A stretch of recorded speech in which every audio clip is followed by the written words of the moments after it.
Today, we're taking care of my Dracaena Warneckii, a plant known for its bold stripes of green and white that brighten any space. It's easy to care for, tolerant of low light, not too thirsty, and forgiving if you forget to water a time or two. While I refresh the soil and check on its leaves, I want to share something a little deeper: the historic role of plants in the lives of African Americans. For generations, plants have been more than just decoration. Enslaved Africans carried deep botanical knowledge with them, often relying on plants as medicine, food, and even symbols of resilience. They knew which roots soothe fevers, which leaves calm the stomach, and how to cultivate crops under difficult conditions. This knowledge wasn't just survival, it was preservation of culture. During slavery, gardens became sacred spaces.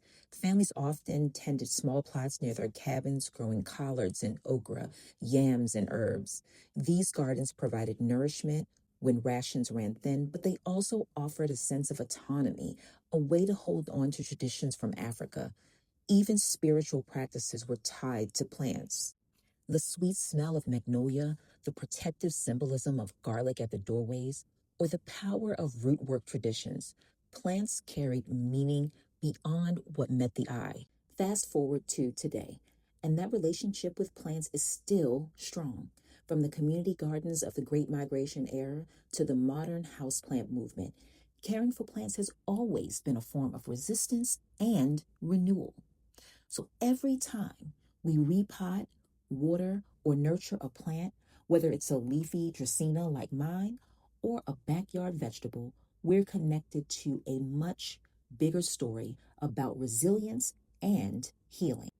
So as I wipe down the leaves of this Dracaena Warneckii and give it a fresh drink, I'm reminded that plant care isn't just about greenery in our homes.